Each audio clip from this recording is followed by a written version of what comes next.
Bismillahirrahmanirrahim. Assalamualaikum warahmatullahi wabarakatuh. Puji syukur kehadirat Allah Subhanahu wa taala atas berkat dan rahmat dan hidayahnya pada hari ini kita telah dapat berkumpul di ruang majelis guru yang kita cintai dalam acara diseminasi aksi nyata yang dilakukan oleh Ibu Sukarsih SPD dalam rangka pemenuhan tugas modul 1 ya Bu, modul 1.4 sebagai calon guru penggerak Kota Tanjung Pinang. Tak lupa pula salawat beriring salam marilah kita sampaikan kepada Nabi besar junjungan Muhammad sallallahu alaihi wasallam dengan melafazkan Allahumma sholli ala sayyidina Muhammad wa ala ali sayyidina Muhammad. Ibu-ibu wakil kepala sekolah yang saya hormati, yang kita banggakan Ibu Sukarsih yang pada hari ini akan mendiseminasikan tentang aksi nyata yang akan beliau buat tentang disiplin positif. Di antara kita mungkin Bapak Ibu sudah mempraktekkan apa itu sebenarnya yang dikatakan dengan disiplin positif. Sepintas saya bacakan bahwa disiplin positif adalah cara membentuk sikap mandiri anak sehingga fokusnya pada memotivasi, refleksi terhadap kesalahan yang dilakukan, menghargai dan membangun logika yang bersifat panjang, artinya bersifat berkesinambungan, sehingga anak itu diajar untuk bernalar, untuk berlogika. Itulah yang dikatakan dengan disiplin positif. Prakteknya Bapak Ibu sudah melakukan di dalam kelas. Contohnya ya, membuat kesepakatan, membuat kontrak belajar, membuat tata tertib kelas dan sebagainya. Baik Bapak Ibu, Ibu Sukarsih yang pada hari ini akan mendiseminasikan aksi nyatanya, mungkin hanya ini yang dapat saya sampaikan sebagai pengantar kegiatan kita pada hari ini. Terima kasih, selamat menyaksikan dan selamat mengikuti kegiatan diseminasi yang dilakukan oleh calon guru penggerak yaitu Ibu Sukarsih SPD. Demikian sambutan dari saya. Wassalamualaikum warahmatullahi wabarakatuh.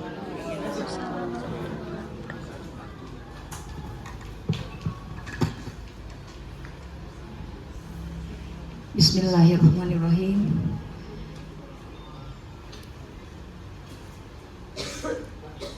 Mohon izin Bapak Ibu jika ini pantunnya dadakan juga ini. Hari Minggu saatnya memancing ikan. Tidak lupa membawa umpan. Kepada hadirin sekalian, Assalamualaikum saya ucapkan.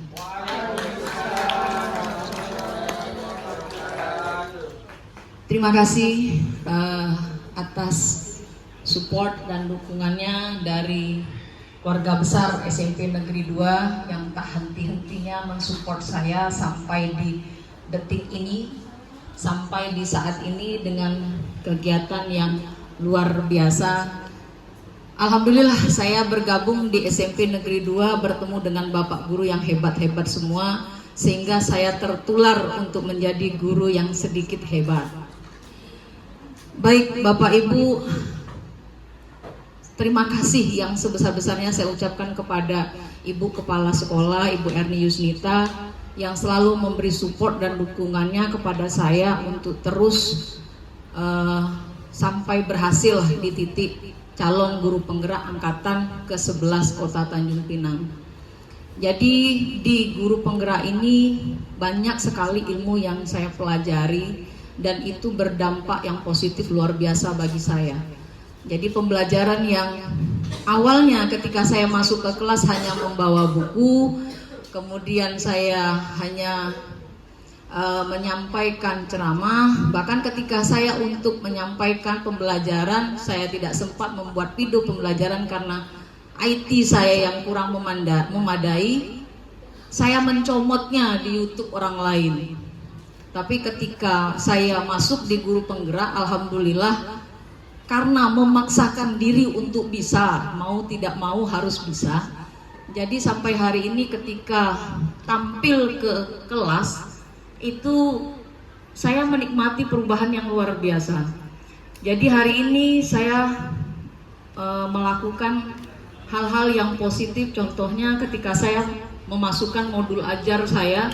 Jadi hari ini murid-murid saya begitu merindukan pembelajaran saya, dan itu yang positif luar biasa bagi saya, karena selama ini belasan tahun saya tidak merasakan itu gitu. Jadi begitu saya ikut guru penggerak ini, saya dapat memotivasi diri saya, memulai diri saya untuk melakukan suatu perubahan. Baik Bapak Ibu, ini modul 1.4 adalah modul di titik akhir di modul 1. Jadi kami sebagai salah satu calon guru penggerak, kami harus melakukan namanya diseminasi. Bagaimana kami melakukan praktik baik kepada rekan-rekan guru di sekolah yang kami ajar. Jadi kita berbagi ilmu. Saya di sini tidak mengajarkan, tidak mendahului start, tapi saya hanya memberikan apa yang saya dapat. Mudah-mudahan dapat kita implementasikan bersama untuk murid-murid kita ke depan. Jadi di aksi nyata saya ini, saya mau mengajarkan budaya positif. Beliau yang pojok di sana itu adalah fasilitator saya, guru SD di salah satu SD di Kota Batam. Kemudian Bu Yulismar yang alhamdulillah kita kenal semua sebagai pengajar praktik, beliau kepala sekolah SMP Negeri 10, dan saya sendiri. Nah, aksi nyata ini karena saya banyak mengampu di kelas 7, jadi saya melakukan implementasi budaya positif di sekolah melalui kesepakatan kelas di kelas 7. Jadi itu yang saya lakukan. Setiap kali saya masuk kelas, kita semualah. Jadi saya yakin Bapak Ibu ini pasti sudah membuat kesepakatan kelas.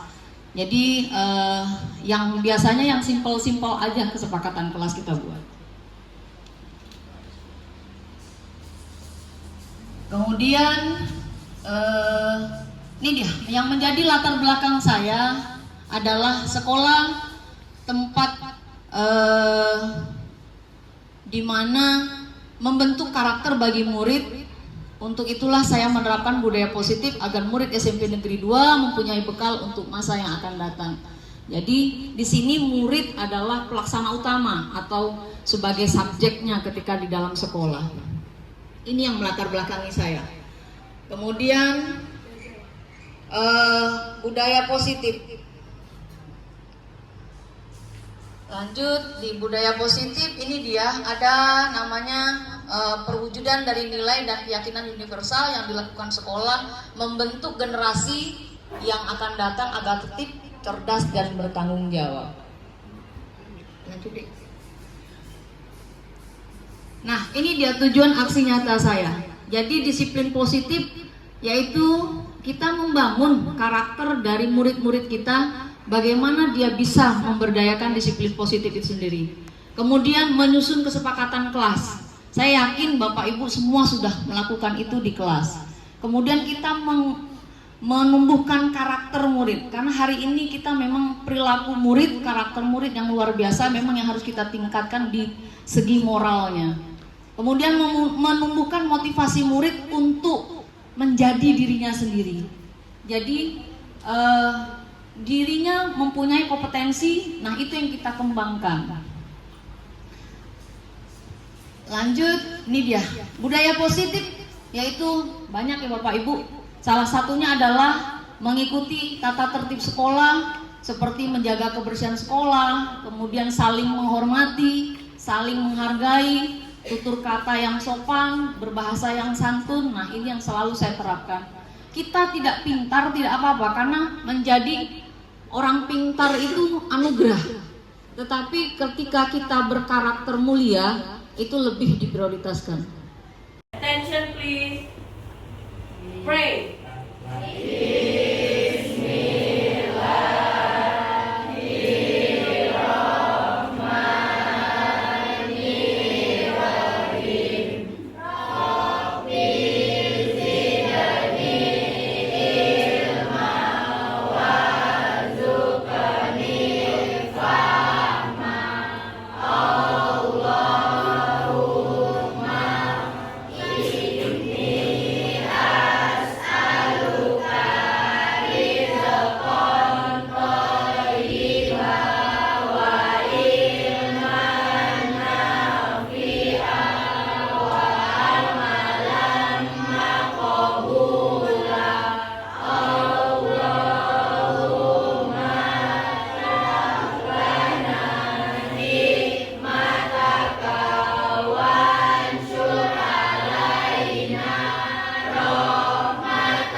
How many minutes in a day? Ada berapa menit?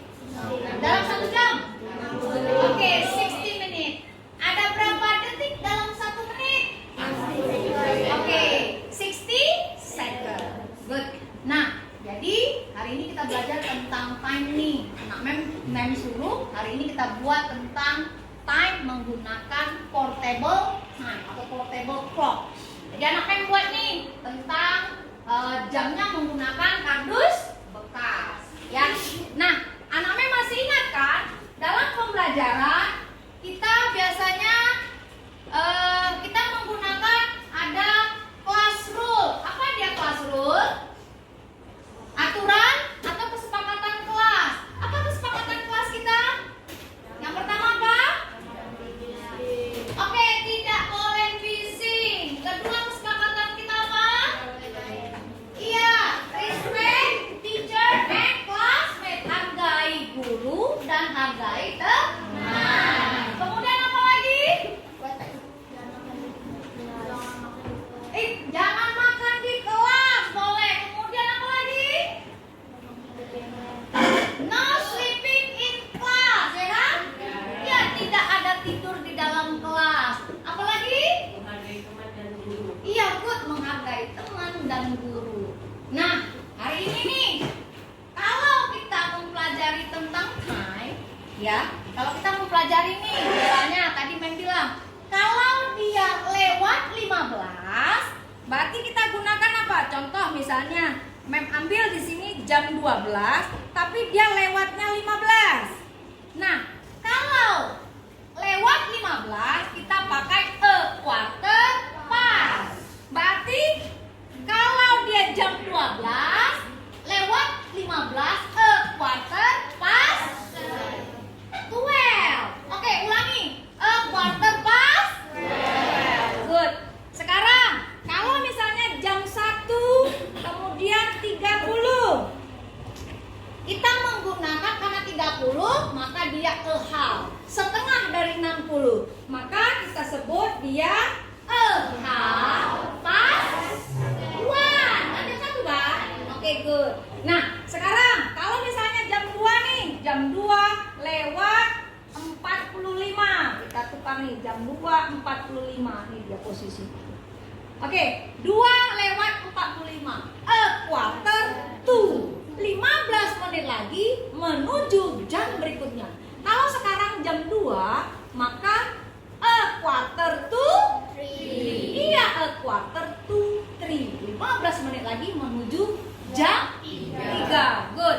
Sekarang kalau misalnya Mem tanya lagi, ketika dia misalnya jam 2 lewat 5. Ini dia. Jam 2 lewat 5. Dalam bahasa Inggris kita sebutkan lewatnya dulu. Berarti kalau 5 dia 5. Lewat pas. Maka 5 past 2. Ulangi. 5 past 2. Good. Anak Mem paham ya? Good. Sekarang siapa di antara anak Mem di sini yang bisa menampilkan portable clock-nya di depan kelas? Oke, good, Queen. Please stand up in front of the class. Hello friends, my name is Queen and I will show you about time. Ini adalah jam portable. Kita akan belajar tentang jam. Aku akan mencoba jam 9 lewat 15. Apa bahasa Inggrisnya jam 9 lewat 15? A quarter past 9. Oke, a quarter past 9. Good. Next week. Oke, sekarang saya akan mencoba jam 9 lewat 30. Apa bahasa Inggrisnya jam 9 lewat 30? Oke, ulangi Kak. Apa Kak jam 9.30 Kak? Good. A half past 9. Oke. Give applause to Queen. Tepuk tangannya buat Queen.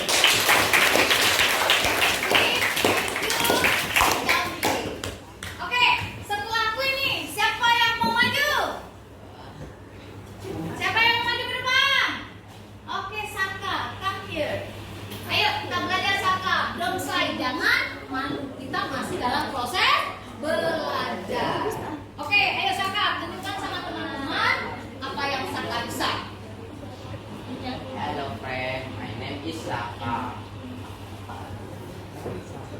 Ayo, jam berapa lagi kita Saka? Kita belajar? Jam berapa? Jam 7? Oh, jam 10? Oke, 10.45. Ayo, coba. Di mana posisinya? Nah, 10.45. Apa kira-kira jawabannya? A quarter to 11. Good. Ulangi Saka, apa tadi? Oke, good. Tadi ya. Lanjut Saka, apa lagi? Jam berapa lagi?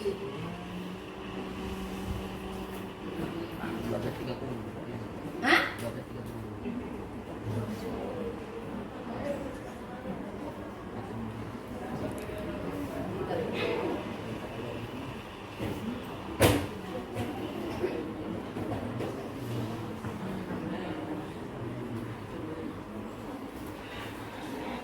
Oke, ayo Saka tunjukkan apa tuh? Jam berapa itu Saka? 3:05. Oke, jam 3:05.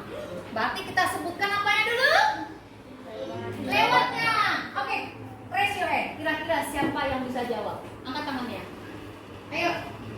Jam 3:05. Oke, apa Kak? 5 past 3. Oke, 5 past 3. Correct? Benar nggak? Oke, applause untuk kakak kita di belakang. Oke, Saka, thank you so much. Paham ya yang udah dijelasin Saka kan? Good. Thank you. Sekarang tepuk tangan yang meriah untuk Saka.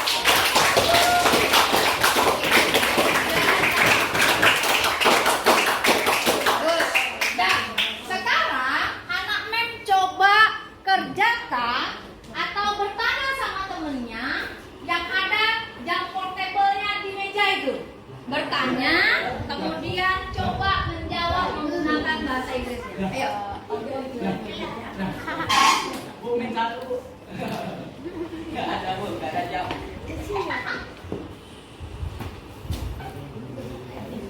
Oke?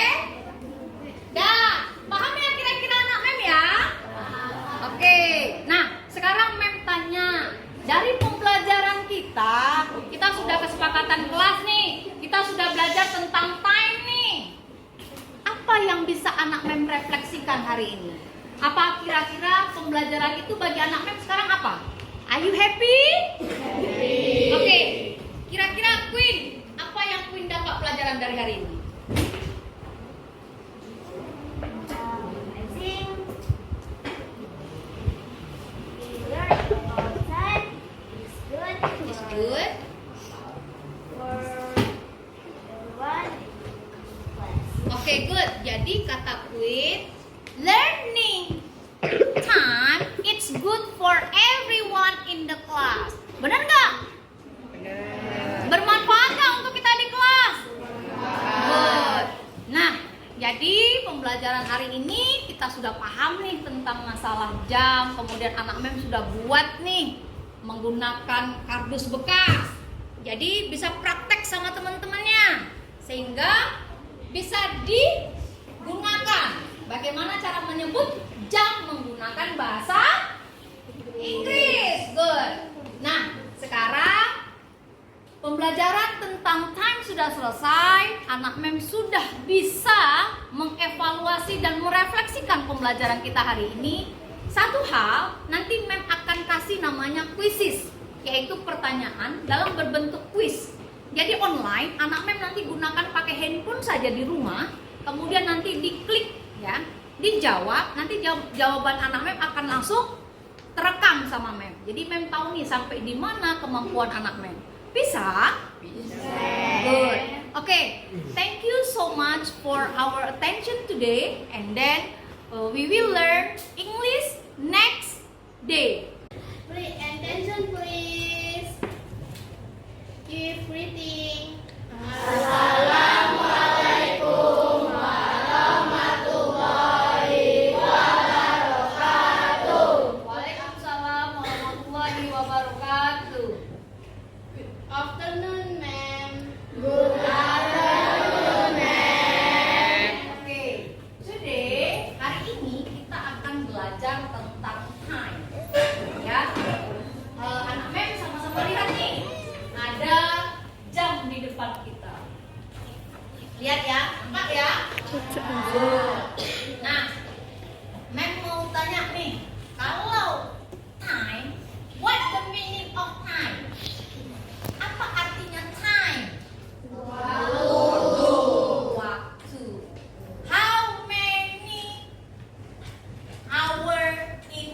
day. Ada berapa jam dalam satu hari? 24. Oke, 20? Oke, 24 hour. How many minutes in a hour? Ada berapa menit dalam satu jam? 60. Oke, 60 minutes. How many second in a minute? Ada berapa detik dalam satu menit? Oke, 60 second. Good. Nih Mem kasih kuncinya. Ya. Jadi dalam bahasa Inggris di dalam jam itu kita ada namanya a quarter past. Apa itu a quarter past? Ketika dia lewatnya 15. Contoh, Mem ambil jam 7.15, maka disebutlah a quarter past 7. Berarti kalau misalnya jam 8.15 kita jawab oke, a quarter past 8. Good.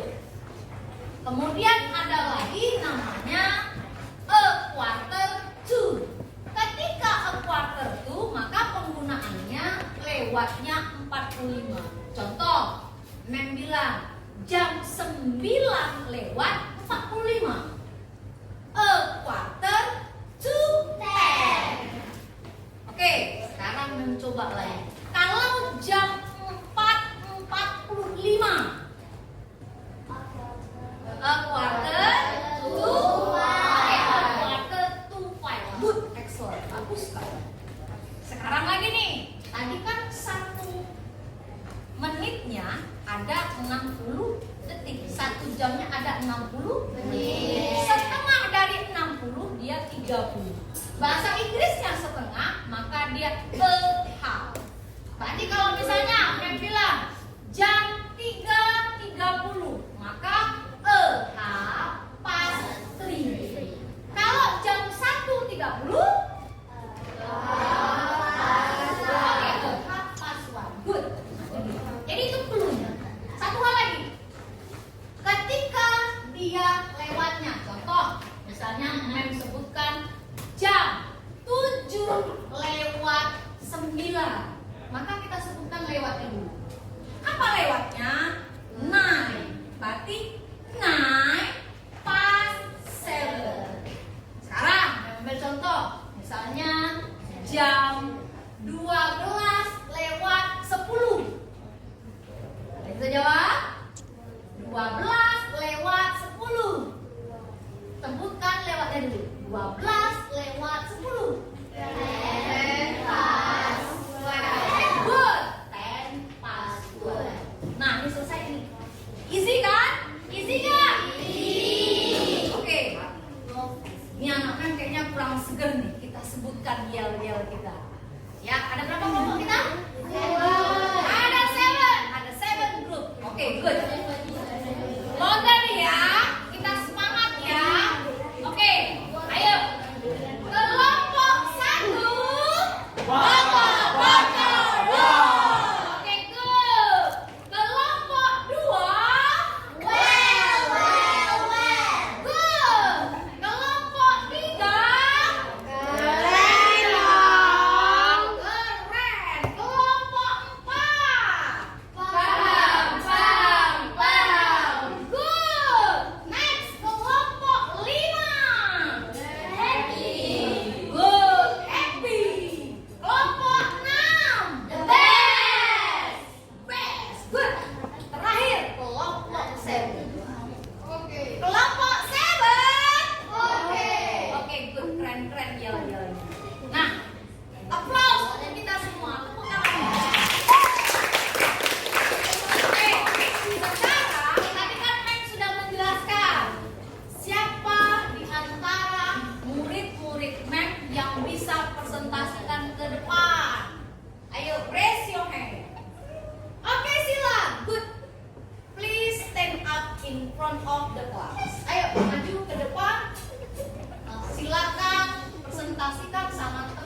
Moderator Arisa, Yusuf Fauzila.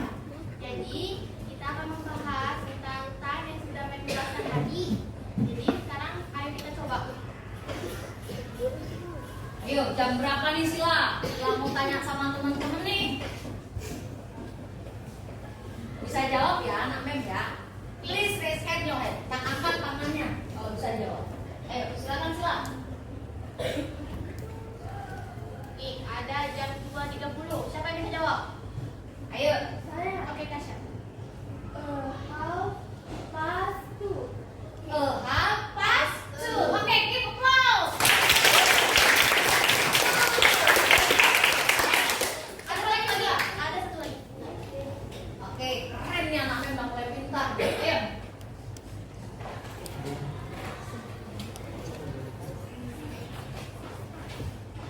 Dan berapa lagi Sila? Ayo. Penasaran nih temennya. Ayo.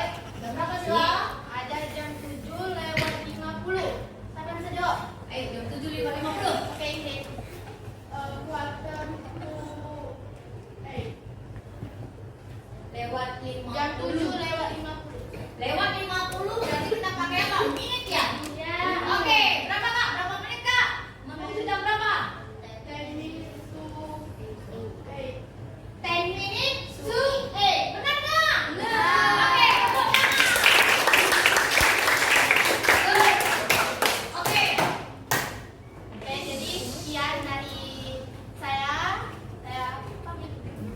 Oke, thank you Sila. Silakan sit down. Tepuk tangan untuk Sila. Nah, tadi nih Sila sudah presentasi di depan.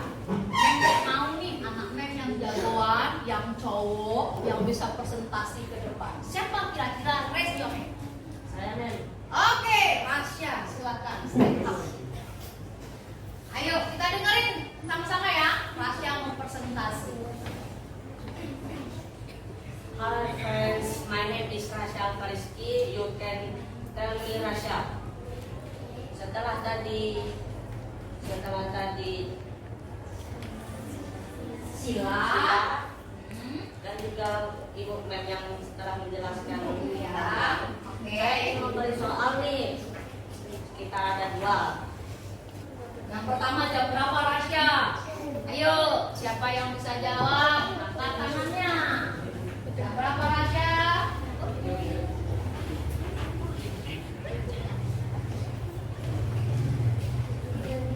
Jam 3:45. Jam berapa Rasya? Jam 3:45. Oke, siapa yang bisa jawab? Angkat tangannya. 3:45. Oke, Sila. Berapa Sila? Quarter to 3. 4. Ulangi. A quarter To 4. Oke, a quarter to 4. Benar nggak, Rasya? Benar. Oke, tepuk tangan. Rasya, berapa lagi, Rasya?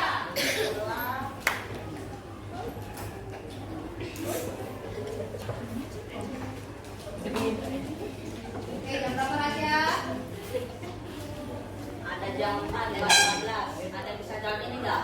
Oke, jam 4:15. Ini jangan lupa jangan di bawah ya. Iya, oke. Siapa yang bisa menjawab jam 4:15? Saya Mem. Oke, what is your name? My name is Gabriela. Oke, jam berapa dia bahasa Inggrisnya, Kak? A quarter past 4. Oke, a quarter past 4. Give applause.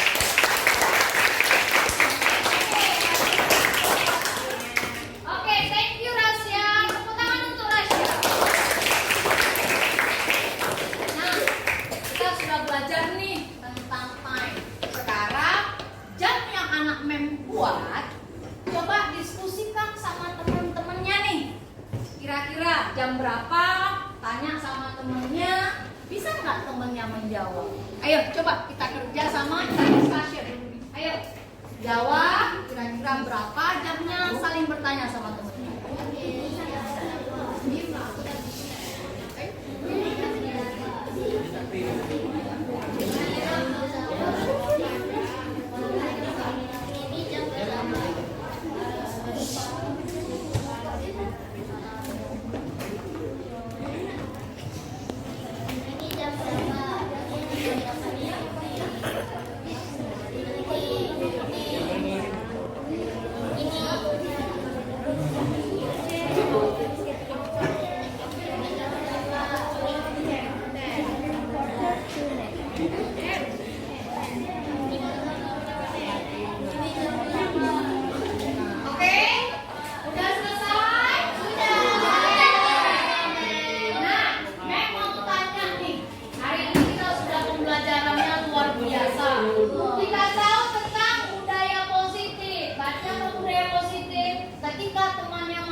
dalam sekolah.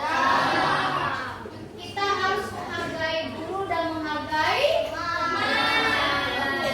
Jadi budaya positif, kita juga mematuhi aturan sekolah. Ketika anak melanggar aturan sekolah, maka harus siap dengan konsekuensinya.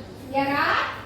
Oke, sekarang saya mau tanya, apa refleksi dari pembelajaran kita hari ini? Oke, good. Apakah? Good. Good. Refleksinya hari ini tentang time. Kakak merasa happy. Yang lain, bagaimana pendapat yang lain tentang time hari ini? Yes, good. Yang lain? Happy. Good. Jadi itu dia. Kita mendapatkan hari ini pembelajaran yang luar biasa. Anak-anak bisa menceritakan jam dalam bahasa Inggris itu keren. Apa kalau jadi bilang marvelous, bagus. Apa? Iya, itu dia. Oke.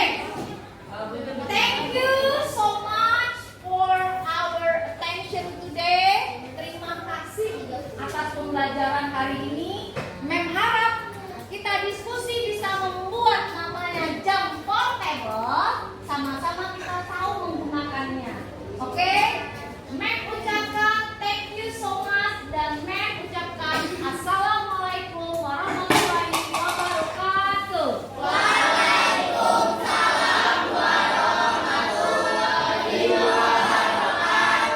Oke, good afternoon, students. Good afternoon. Oke, see you on Wednesday. Sampai jumpa di hari berikutnya. Oke, goodbye. Tolak ukur ini dia. Jadi bagaimana kita meningkatkan karakter murid, kemudian dengan meningkatkan karakter terbentuklah disiplin positif, kemudian kita dapat membuat kesepakatan kelasnya sehingga timbullah motivasi yang tinggi dari murid kita itu menggali kemampuannya.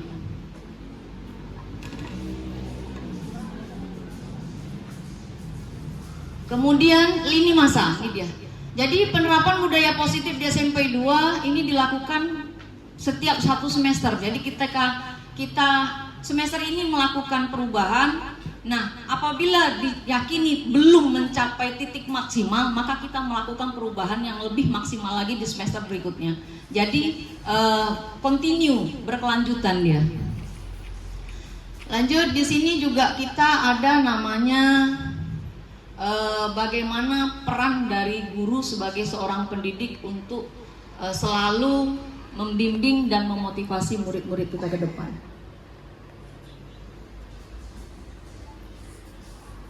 Nah, lini masa yang kita lakukan di sini yang jelas pasti ada namanya kolaborasi. Yang jelas segala sesuatu tindakan seorang guru pasti kita harus meminta izin atau sumbangsih atau pikiran dari pimpinan kita, yaitu kepala sekolah.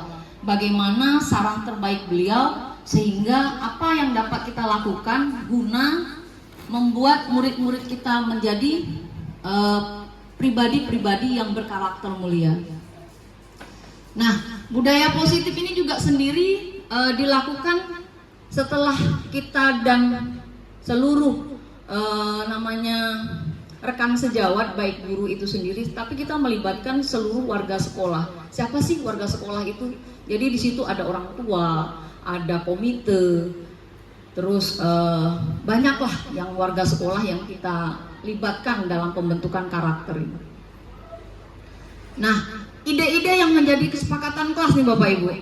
Kalau saya di kelas itu, karena saya megang di kelas 74, jadi yang hal-hal sepele sajalah. Contoh, di kelas 74 itu kan memang harus banyak pelan-pelan kita benahi gitu. Tapi alhamdulillah pertama kali dan ibu kepala sekolah saya minta izin juga. Ibu, saya izin karena kondisi kelas yang memang kurang memadai, saya rembuk sama paguyuban dan alhamdulillah paguyuban mensupportnya luar biasa gitu. Jadi mereka bekerja sama mengecat kelas, kemudian memasang horden, kemudian juga memasang kipas angin. Itu yang saya nggak nyangka gitu.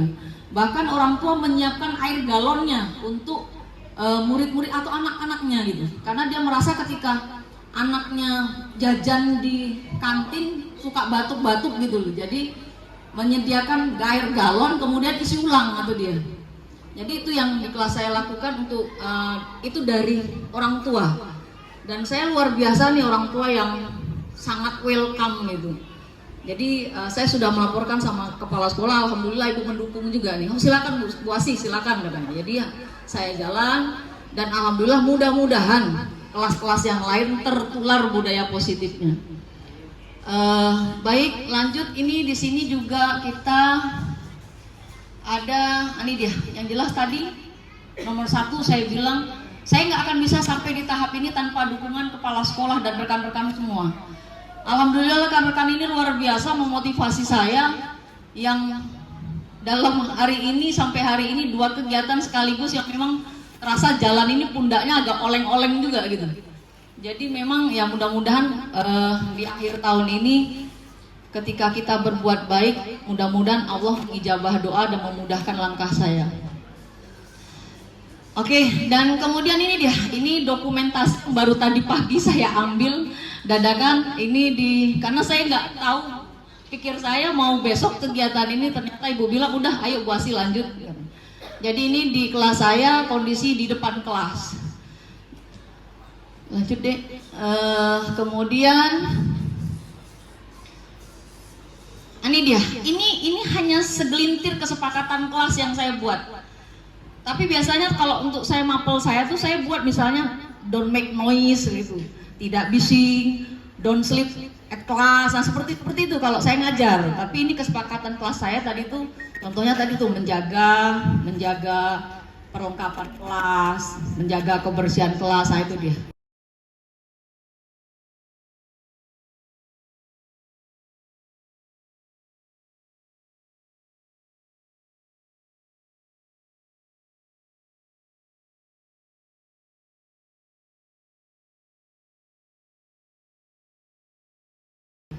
Ini dia Bapak Ibu, tujuan dari disiplin positif, menanamkan motivasi yang pada murid-murid kita untuk menjadi orang yang mereka inginkan dan menghargai diri sendiri. Jadi setiap orang pasti punya inner beauty-nya, sesuatu yang ada di dalamnya gitu. Jadi terkadang kita melihat orang lain tampan, orang lain cantik, tapi inner beauty-nya kita nggak nampak. Makanya saya selalu sekali saya terapkan kepada murid-murid saya di kelas 7 itu, pintar itu anugerah, tapi good character itu lebih bagus. Karakter lebih yang diutamakan. Karena dari tutur kata, dari tindakan kita, ketika kita sopan, itu akan mencerminkan siapa yang mendidik kita sebenarnya. Itu deh. Jadi, kalau untuk disiplin positif, saya yakin Bapak Ibu pasti sudah paham sekali lah. Nah ini dia, sebagai seorang guru, saat Anda hadir mengajar di kelas tepat waktu, motivasi apakah yang mendasari tindakan Anda? Apakah Anda datang tepat waktu hanya karena ingin ditegur oleh atasan Anda, atau kemudian Anda mendapat surat peringatan, menghindari ketidaknyamanan dan hukuman? Atau Anda ingin mendapatkan pujian dari atasan Anda dan mendapat penghargaan sebagai karyawan atau guru berprestasi. Jadi ini Bu, ini yang menjadi motivasi kita. Jadi kita menjadi seorang pendidik, kita harus punya memotivasi diri kita. Apa sih motivasi kita? Kita menjadi guru, apakah pengen dipuji menjadi guru hebat? Kalau bagi saya masih jauh sekali. Karena di depan saya, di sekeliling saya masih banyak guru-guru yang hebat di atas saya. Nah, jadi di sini kita juga saling menghargai diri sendiri. Ini Bapak Ibu yang ada di dalam menjalankan peraturan ataupun keyakinan kelas. Untuk kita perlu meninjau ulang tindakan penegakan peraturan atau keyakinan kelas. Dan jadi ada tahapan. Setelah kita memotivasi diri kita, kemudian kita merestitusi. Apa sih Bu merestitusi itu? Jadi restitusi adalah proses menciptakan kondisi bagi murid untuk memperbaiki kesalahannya. Kalau saya lihat di SMP 2 ini kasusnya luar biasa Bapak Ibu. Dan guru SMP 2 ini lapang dada sekali gitu. Karena absennya banyak, pelanggarannya banyak, sampai hari ini masih bisa naik kelas. Jadi kita nih luar biasa, guru-guru yang luar biasa. Cuman jangan sampai kita dijengkalkan murid saja Bapak Ibu, karena dia menganggap murid kita ketika kita memberi keleluasan kepada mereka, mereka menganggap toh saya nakal saya bisa naik kelas. Itu dia, itu yang mudah-mudahan jangan sampai terjadi. Karena kita pengen merubah anak murid kita hari ini harusnya lebih baik gitu. Dan hari yang akan datang harusnya menjadi sangat-sangat lebih baik. Lanjut Bapak Ibu, di sini kalau untuk tentang ini dia Bapak Ibu ya. Jadi dalam satu kasus itu ada kita kenal namanya hukuman, ada kita kenal namanya konsekuensi, dan ada kita kenal namanya restitusi Bapak Ibu. Kalau hukuman, ini dia Bapak Ibu, identitasnya gagal dia. Kenapa disebut gagal? Karena hukuman itu menjadi sesuatu yang menyakitkan bagi murid kita. Sesuatu yang menyakitkan karena harus terjadi. Apa dia? Menimbulkan tidak nyaman untuk murid atau anak itu untuk jangka waktu yang panjang, lama dia. Contoh, anak itu datang terlambat, kita beri hukuman, dia menyapu atau dia menyiram tanaman, itu dampaknya tuh sampai dia tua. Pasti dia akan cerita, ayah bunda ketika terlambat dihukum seperti ini. Itu dia dampak dari namanya hukuman. Tetapi ketika dia naik lagi, ini dia. Kalau dia yang tadi hukuman, murid itu akan tersakiti dia.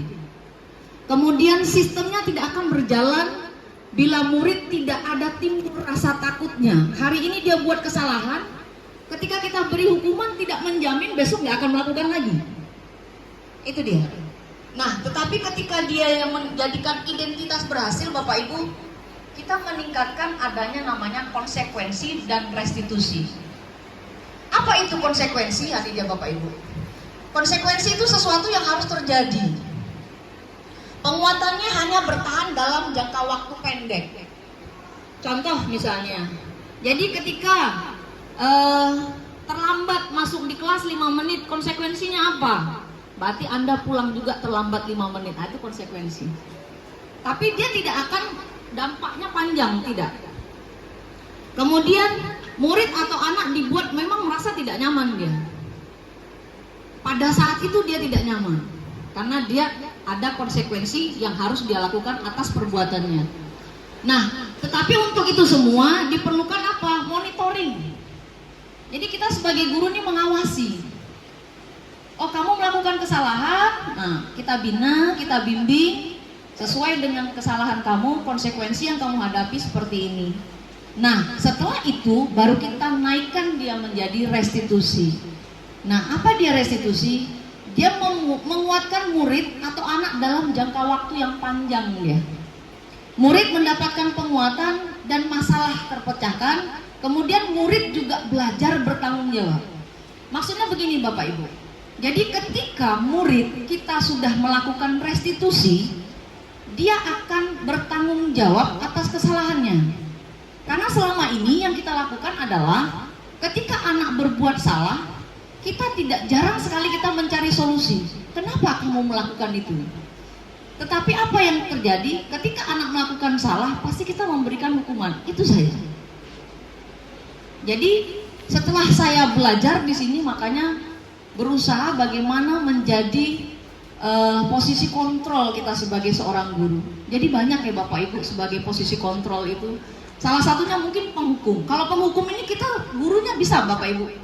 Datang terlambat, kamu terlambat, ibu tidak mau tahu, kamu harus bersihkan WC. Itu satu arah. Anak tidak punya pilihan dan dia harus melakukan cuci WC. Nah, itu hukuman. Atau mungkin kamu salah pakai sepatu, kamu buka sepatu kamu nggak pakai sepatu, itu hukuman. Tapi ketika kita timbulkan dia, ini dia, konsekuensi kamu tidak tertib aturan, apa yang harus kamu lakukan? Mengapa kamu lakukan itu? Apa yang membuat kamu melakukan itu? Kita tanya dia. Nah, ini Bapak Ibu, hukuman dia ada dampak negatifnya. Ini bahasanya nih Bu, ya. Awas, kalau dilakukan lagi ya, nanti awas kamu. Jadi modenya ini paksaan dia. Seolah-olah kayak ada ancaman intimidasi di situ. Nah, akhirnya murid kita apa? Menyalahkan dirinya.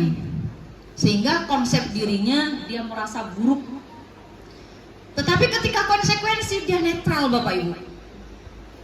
Apa dia membuat netral? Nah, ini dia. Karena bahasanya lebih halus dia. Lakukan apa yang saya katakan, kamu tidak akan mengulanginya. Nah, seperti itu. Jadi kita menstimulus dia. Kita mencari respon positifnya. Apa dampaknya? Ini dia. Mendorong kepatuhan. Murid menjadi patuh dia. Nah, ini dia Bapak Ibu, namanya segitiga restitusi. Ya, jadi kalau kita sudah melakukan anak banyak kasus di sekolah, kita coba dalam namanya melakukan melalui segitiga restitusi. Apa dia Bapak Ibu? Ini dia. Pertama, jangan lalu dibentak gitu.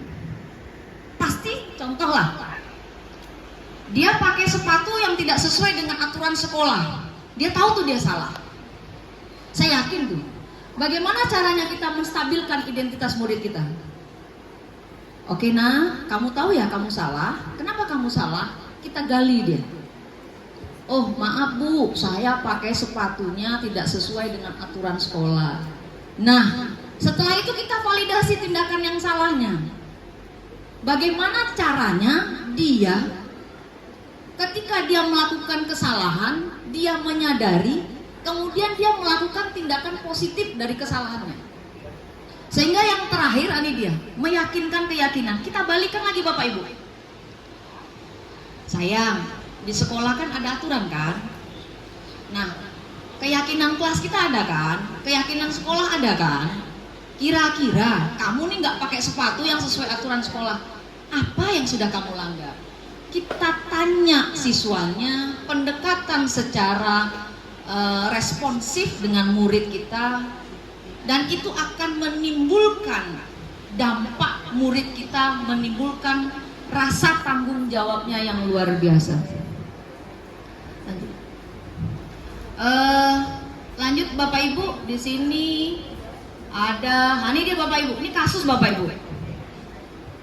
Yang pertama ini kasusnya tentang IVA Bapak Ibu. Saya ngangkat ini IVA kurang menguasai pelajaran matematika. Sehingga pada saat pelajaran tersebut berlangsung, dia lebih banyak berdiam diri dan menggambar di buku pelajarannya. Pada saat itu guru matematikanya Pak Seno menanyakan pertanyaan kepada Iva menjadi gugup dan tak sengaja menjatuhkan tasnya dari kursinya. Tiba-tiba menjadi gugup dan saat berupaya menjawab, seluruh kelas pun tertawa melihat perilakunya. Nah, kemudian di situ teman-temannya menertawakan Iva yang tergagap dan malu luar biasa, dan malahan meminta Iva untuk maju ke depan dan berdiri di depan kelas sambil menunjuk hidungnya karena tidak bisa menjawab pertanyaan Pak Seno. Kelas makin gaduh dan anak-anak pun tertawa melihat Iva di depan kelas memegang ujung hidungnya. Pernah kita lakukan ini Bapak Ibu? Saya pernah. Ketika anak salah, saya pernah suruh dia maju ke depan. Tapi ternyata setelah saya mempelajari ini, saya introspeksi diri, oh ternyata itu bikin mental anak murid saya jatuh. Nah, ini kasus kedua lagi Bapak Ibu. Ibu Ani adalah seorang guru SD. Setiap akan masuk kelas, murid kelas 2 tersebut selalu berebutan masuk dan tidak disiplin. Untuk mengatasinya, Ibu Ani memberikan stiker bintang jika muridnya disiplin dan itu berhasil. Suatu hari, Ibu Ani tidak masuk ke sekolah. Nah, kemudian dia tidak masuk di kelas dan digantikan Pak Heru. Murid-murid tidak disiplin dan Pak Heru tidak mengetahui tentang penghargaan stiker. Berjalan nggak Bapak Ibu ketika kita kasih penghargaan anak? Ini juga akan kita bahas Bapak Ibu. Ternyata memberi reward kepada anak itu tidak membangkitkan motivasi murid kita. Murid kita punya kelebihan. Tapi ketika kita memberi reward, nggak usah jauh-jauh, kita kasih permen saja. Kamu pintar ya, saya kasih ibu kasih permen nih. Ketika kamu bisa menjawab soal, yang dia kejar adalah permennya, rewardnya, tapi bukan dari motivasi dirinya. Seharusnya ketika kita bisa memotivasi murid kita, dia bisa berperilaku yang baik, bisa berbudaya positif. Yakin itu Bapak Ibu. Karena di rumah juga ketika anak kita berbuat baik, pasti kita kasih embel-embel gitu.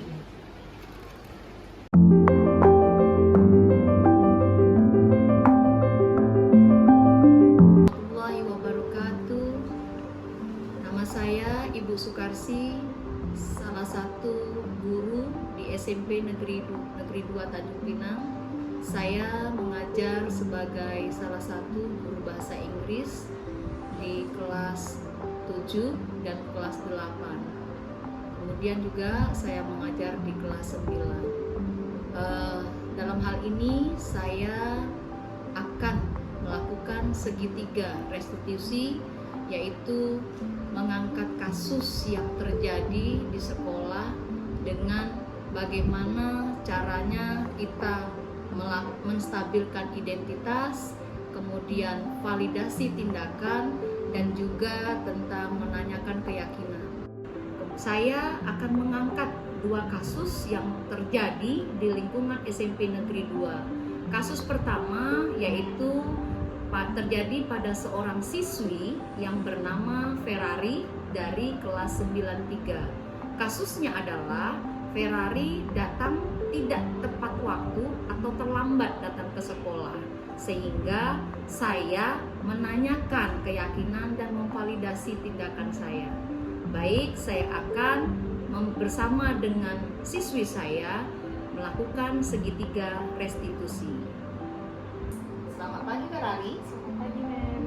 Oke, Ferrari tahu nggak kenapa Mem panggil sekarang? Tahu. Karena Ferrari datang terlambat. Karena telat bangun. Kenapa Ferrari telat bangun? Karena tadi malam nonton sama teman-teman. Oke, Ferrari tahu nih kalau terlambat datang sekolah kan berarti Ferrari nih telah melanggar aturan sekolah, ya kan? Kemudian kita kan di sekolah mempunyai kesepakatan kelas kan? Oke, apa aja Ferrari kesepakatan kelas kita nak? Tidak boleh datang terlambat, tidak boleh buang sampah sembarangan, dan tidak boleh main di kelas. Oh, banyak tuh berarti tuh. Berarti apa bentuk pelanggaran yang Ferrari lakukan hari ini? Karena Ferrari datang terlambat. Oke, nah ketika Ferrari datang terlambat kan Ferrari tahu konsekuensinya kan, bahwa kita tidak boleh datang terlambat, harus datang tepat waktu. Nah sekarang kira-kira apa yang Ferrari lakukan karena Ferrari datang terlambat hari ini? Saya minta maaf, Mem. Saya berjanji tidak akan datang terlambat lagi. Oke, baik. Nah sekarang dijadikan pelajaran ya Ferrari, bahwa seorang murid datang ke sekolah harus disiplin waktu, datang tepat waktu, pulang juga tepat waktu. Ya Ferrari, baik, Ferrari harus berjanji pada diri Ferrari bahwa diri Ferrari akan berubah ke depannya menjadi murid yang lebih baik daripada hari ini. Bisa berjanji sayang? Oke, baik. Jadi sekarang Ferrari kembali ke kelas, lakukan aktivitas seperti biasa, kemudian jangan diulangi. Oke, silakan. Assalamualaikum warahmatullahi wabarakatuh. Saya Ferrari dari kelas 93. Hari ini saya datang terlambat karena saya telat bangun. Saya berjanji tidak akan datang terlambat lagi karena ini adalah sebuah pelanggaran. Kedepannya saya akan berusaha untuk datang tepat waktu dan pulang tepat waktu. Saya akhiri. Wassalamualaikum warahmatullahi wabarakatuh. Assalamualaikum warahmatullahi wabarakatuh. Tadi saya sudah melakukan kasus yang pertama, yaitu siswa yang terlambat datang ke sekolah. Nah, kasus yang kedua tentang segitiga restitusi, yaitu saya mengangkat salah satu murid saya yang bernama Rivaldi dari kelas 81. Kasusnya adalah Rivaldi sulit untuk memangkas rambutnya, dan itu sudah dilakukan peneguran dari wali kelas dan guru BK. Jadi saya sebagai guru piket, saya akan berusaha untuk melakukan segitiga restitusi kepada Rivaldi. Jadi saya akan memanggil Rivaldi, kemudian menyelesaikan kasus yang dialami oleh Rivaldi. Oke, selamat pagi Rivaldi. Pagi, Mem. Oke, apa kabar Nak? Baik, Mem. Nah, Rivaldi tahu nggak kenapa Mem panggil hari ini? Tahu, Mem, rambut saya panjang. Kenapa rambutnya panjang Nak? Saya lupa potong, Mem. Soalnya kalau saya potong sih nggak pede. Masa nggak pede? Rivaldi ganteng, bahkan lebih ganteng kalau Rivaldi itu rambutnya pendek sesuai dengan aturan sekolah dan kesepakatan kelas. Kita punya kan kesepakatan kelas? Iya, Mem. Oke, apa aja kalau kesepakatan kelas? Tidak boleh membuang sampah, tidak boleh lambat masuk sekolah, dan tidak boleh rambut panjang, Mem. Nah, berarti Abang sudah melanggar nih kesepakatan kelas. Apa yang Abang melanggar kesepakatan kelas kita? Rambut saya panjang, Mem. Oke, tahu nih ya, Rivaldi tahu nih kesalahan Rivaldi. Kemudian apa tindakan Rivaldi selanjutnya? Saya akan kembali ke sekolah memangkas rambut saya, Mem. Oke, baik. Ini Mem tunggu ya. Rivaldi berjanji sama Mem ya. Oke. Nah, Mem berharap kedepannya Rivaldi menjadi anak yang rapi, anak yang disiplin ya. Kalau rambutnya pendek kan ini bagus ya kan? Karena Rivaldi Mem dengar sudah banyak nih dapat teguran dari wali kelas ya kan, dari guru BK tentang rambut. Oke Nak? Oke, baik. Sekarang Mem pegang janji Rivaldi, nanti pulang sekolah Rivaldi pangkas rambutnya ya supaya besok dalam keadaan rapi. Sekarang Rivaldi kembali ke kelas, lakukan aktivitas seperti biasa. Bisa Nak? Oke, silahkan ke kelas. Assalamualaikum warahmatullahi wabarakatuh. Saya Rivaldi dari kelas 81. Saya melanggar peraturan SMP Negeri 2. Soalnya rambut saya panjang. Saya berjanji tidak akan melakukan rambut panjang lagi, dan saya berjanji pulang sekolah akan memangkas rambut saya lagi. Saya minta maaf. Wassalamualaikum warahmatullahi wabarakatuh. Baiklah, tadi dua kasus yang saya angkat untuk membahas tentang segitiga restitusi di SMP Negeri 2. Yang mana segitiga restitusi itu seperti menstabilkan identitas, memvalidasi tindakan, dan juga menanyakan keyakinan dari murid yang melakukan penganggaran. Jadi saya berharap ke depannya ketika seorang guru melakukan kasus ataupun terdapat kasus di sekolah, melakukannya dengan menggunakan segitiga restitusi. Dan saya akhiri dengan Assalamualaikum warahmatullahi wabarakatuh.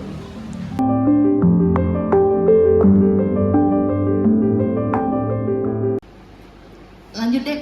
Terus di sini ada namanya, ini kasus ya Bapak Ibu. Saya hanya mengangkat dua saja. Ini dia. Mengapa saya bilang namanya penghargaan? Ini dia. Dihukum oleh penghargaan. Jadi ini jangka waktunya pendek dan panjang. Jadi penghargaan itu tidak efektif, kemudian penghargaan merusak hubungan, penghargaan mengurangi ketepatan, penghargaan menurunkan kualitas, penghargaan mematikan kreativitas, penghargaan menghukum, dan penghargaan itu juga tidak memotivasi diri murid kita. Ini Bapak Ibu pengaruh jangka panjang dan pendeknya nih. Jadi penghargaan efektif jika kita menginginkan seorang melakukan sesuatu yang kita inginkan dalam jangka waktu pendek. Jika kita menggunakan penghargaan lagi dan lagi, maka orang tersebut akan bergantung pada penghargaan yang kita berikan. Serta kehilangan motivasi tadi. Yang seharusnya kita bisa buat lebih, jadi terpendam tuh. Karena yang target kita utama adalah mengejar penghargaan. Lanjut deh. Kemudian kenapa penghargaan itu tidak efektif Bapak Ibu? Ini dia. Jadi kalau penghargaan itu tidak efektif, dia bisa menyebabkan dampak yang tidak diinginkan gitu. Jadi jika Anda melakukan hal ini, Anda akan mendapatkan penghargaan yang diinginkan. Jika saya mengharapkan suatu penghargaan dan tidak mendapatkannya, maka saya akan kecewa. Jadi yang kita kejar penghargaan, nggak dapat kita kecewa. Padahal ketika kita belajar pintar hari ini, ke depan kita pintar, nah itu suatu motivasi yang memang harusnya kita gali dalam diri kita dan bisa kita terapkan kepada murid-murid kita. Penghargaan yang mematikan kreativitas, dia salah satunya adalah ini dia, berpikir mengenai hadiah dan penghargaan yang bisa mereka dapatkan bila berhasil menulis sebuah pekerjaan seni atau sebuah penulisan cerita menjadi kurang efektif bila dijanjikan sebuah hadiah. Nah, jadi dalam tugas-tugas memecahkan masalah, para murid memakan waktu lebih lama dan memberikan jalan keluar kurang kreatif saat mereka dijanjikan penghargaan. Jadi hari ini saya belajar Bapak Ibu bagaimana caranya kita memotivasi murid kita. Galilah kemampuan kamu. Kalau kamu tidak pintar di bidang akademik, galilah di non akademik. Bisa di bidang olahraga, bisa di bidang seni dan banyak lainnya. Jadi kita nggak bisa mengejudge, don't judge a book by the cover. Jadi kita tidak bisa jangan melihat buku itu dari kulit luarnya saja. Jadi kita juga harus melihat kontennya, kita harus tahu isinya. Ini Bapak Ibu ya, kita menimbulkan rasa motivasi di dalam diri kita, yaitu unsur intrinsik murid kita. Nah, bagaimana seorang anak belajar untuk pertama kali menggabungkan huruf-huruf dan kata-kata serta menyadari bahwa ia dapat membaca, timbul pijar di matanya dan sebuah senyuman di wajahnya. Anak tersebut begitu gembira bahwa ia telah mempelajari dan menguasai suatu keterampilan baru. Kesadaran dan kemampuannya bahwa dia sudah dapat membaca sesungguhnya sudah merupakan sebuah penghargaan.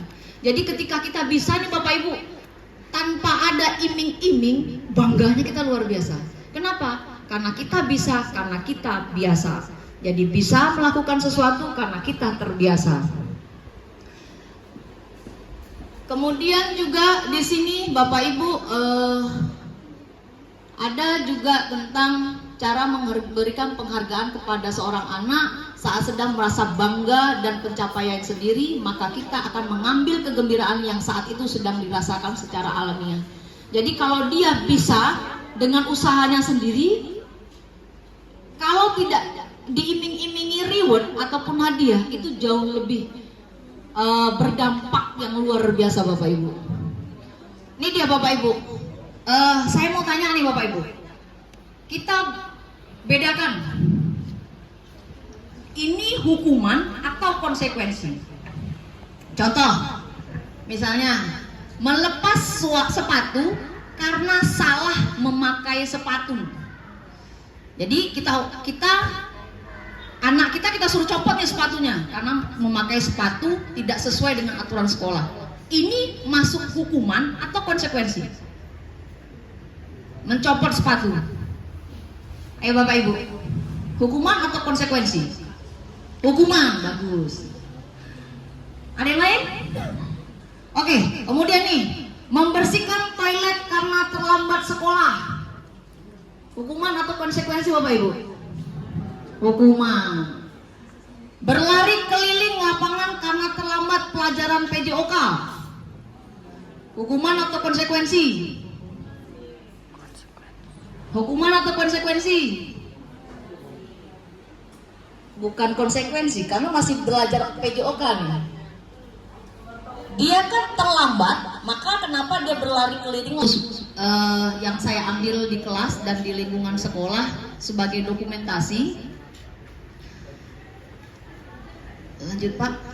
Nah, ini saya ucapkan yang sebesar-besarnya sama kepala sekolah kita, karena izin Bu mengedit foto Ibu gitu.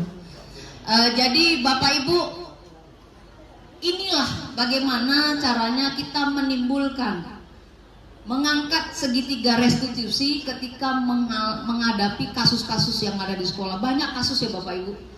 Jadi kemarin juga saya sudah membuat video ya.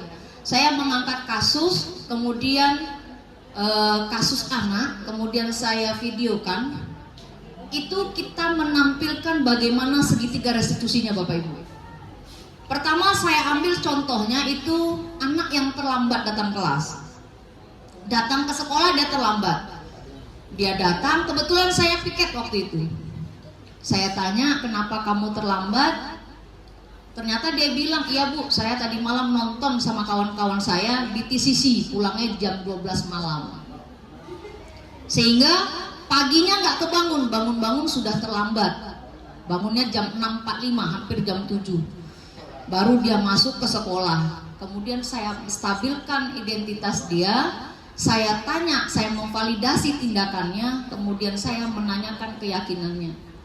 Kemudian dia berjanji, dia buat aturan, saya minta maaf karena saya melakukan kesalahan, tindakan saya salah, tidak sesuai dengan keyakinan kelas dan keyakinan sekolah, saya melanggar akulturan, saya siap mem, saya bertanggung jawab, saya siap, saya tidak akan mengulanginya kembali. Nah, itu salah satu kasusnya. Kemudian juga saya angkat kasus yang rambutnya gondrong. Apa yang membuat segitiga restitusinya berjalan? Ternyata setelah saya wawancara anak tersebut, beliau berjanji kepada saya, Mem, setelah saya pulang, saya berjanji akan potong rambut saya dan besok pagi saya jumpa sama Mem bahwa saya sudah potong rambut. Alhamdulillah sudah dilakukan. Jadi ternyata Bapak Ibu, kita di sini pendekatan sama murid itu yang memang jauh lebih efektif. Ketika dibandingkan kita harus emosi ataupun lehernya sepertinya kaku, kita harus teriak-teriak sama anak. Karena memang itu tergantung dari di rumah, dari diri di rumah. Ketika tidak ada dukungan dan motivasi dari keluarga, kurangnya dukungan, kemudian kurangnya rasa kasih sayang dari rumah, karena kebanyakan anak kita yang broken home, ayah kemana, bunda kemana. Nah, itu yang saya mulai dari diri saya adalah ketika saya mau murid saya berperilaku baik, maka saya harus berperilaku baik. Mohon izin Bapak Ibu, saya terus terang Bapak Ibu, saya nggak pandai dan kurang menghafal nama anak-anak saya. Karena saya mengajarkan kita sama-sama ratusan anak tuh. Jadi apa yang saya panggil mereka? Abang, kakak, dan sayang. Itu saya panggil. Itu salah satu menutupi kekurangan saya karena saya memang tidak menghafal nama. Jadi abang tolong, Mem ya, kakak tolong. Sayang sini gitu. Kalaupun saya marah, bahasa saya selalu, oke, kamu nakal kan? Sini Mem cium, pengen Mem cium, kayak gitu. Itu bahasa saya Bapak Ibu. Jadi melotot itu nggak efektif bagi saya. Dan saya yakin Bapak Ibu pasti sudah luar biasa. Apalagi yang Bapak Ibu sudah senior ini kan, banyak ilmunya yang harus saya gali. Karena contohnya kayak Bu Reni yang memang sekarang sudah pengajar praktik, banyak yang saya tanya sama beliau. Kalau di modul ini bagaimana, kalau ini bagaimana, terus penyelesaiannya bagaimana, itu saya selalu berkomunikasi sama beliau. Karena terus terang Bapak Ibu, sampai di tahap ini di awalnya memang saya gaptek Bapak Ibu. Tapi saya bergerak, saya tergerak. Ketika Ibu, ayo Bapak Ibu ikut guru penggerak gitu kan, jadi termotivasi. Alhamdulillah lulus, mau nggak mau jalan gitu. Ternyata begitu melalui tahap pendidikan pertama, itu sempat ngeblank Bapak Ibu. Terus terang saya gaptek sama sekali. Jadi saya buka laptop bagaimana cara buat backgroundnya. Saya bertanya sama Reni, mungkin Reni tertawa lah tuh. Sampai akhirnya di awal-awal guru penggerak pertama itu kita kebentur 3 minggu libur Bapak Ibu. Apa yang saya lakukan? Saya bersahabat sama Mbah Google. Saya bertanya sama Mbah Google itu Bapak Ibu, bagaimana cara buat ini, bagaimana cara buat itu. Jadi akhirnya paham sendiri. Mau tidak mau memaksakan diri. Dan saya bertanya juga sama Reni, udah Kak, bisa Kak? Pertama-tama memang seperti itu, next Kakak pasti bisa. Yakin katanya. Alhamdulillah sampai di titik ini, mudah-mudahan saya kuat, mudah-mudahan juga saya bisa menyelesaikan di awal Desember nanti. Dan saya mohon dukungannya dan motivasi Bapak Ibu, ayolah kita bergerak, ayolah kita menjadi agen perubahan. Bapak Ibu, saya hanya ingin keluarlah dari zona nyaman Anda. Nyamannya bagaimana Bapak Ibu? Saya nggak mau capek lah mem. Saya sudah terima gaji, saya sudah sertifikasi, ngapain saya ikut guru penggerak? Ada di titik nyaman itu Bapak Ibu. Tapi keluarlah dari zona nyaman itu ketika kita pengen melakukan perubahan bagi murid-murid kita. Saya tidak mau menyombongkan diri, Bapak Ibu. Jadi saya juga butuh nih support sama dukungan dari ibu kepala sekolah yang memang banyak sekali memotivasi saya. Jadi nanti tugas-tugas ini nanti berat nih mem, nanti Bu Asi begini-begini, nah itu dia. Belum lagi sama pengajar praktik yang memang selalu memotivasi, semangat Bu Asi pasti bisa, punya kompetensi lanjutkan saja, yang penting selalu berbuat baik, berbagi praktik baik, insya Allah kedepannya akan dimudahkan. Jadi Bapak Ibu, teruslah kita bergerak, teruslah kita semangat untuk melakukan perubahan, karena kita sebagai guru adalah gardanya terdepan pendidikan.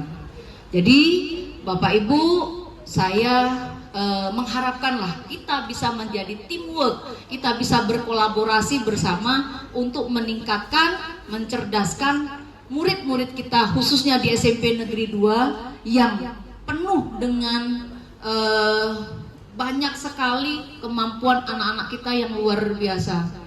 Mungkin sedikit kurang kita di akademik, tetapi luar biasa di non akademik. Saya luar biasa Bu Erni, makanya di sini saya kalau di SMP 5 memang kita kejar dengan akademiknya, tapi di sini non akademiknya luar biasa. Jadi untuk seni dan olahraga meningkatnya luar biasa. Makanya kalau di sana kan tidak Bu. Jadi itu yang saya banyak belajar di sini. Saya mohon dukungannya Bapak Ibu, semoga apa yang saya lakukan hari ini bisa tertular baik kepada Bapak Ibu, dan juga sama-sama kita bisa mengimplementasikannya di lapangan besok. Jadi ketika menemui kasus pada murid-murid kita, jangan lupa dengan segitiga restitusinya. Wassalamualaikum warahmatullahi wabarakatuh.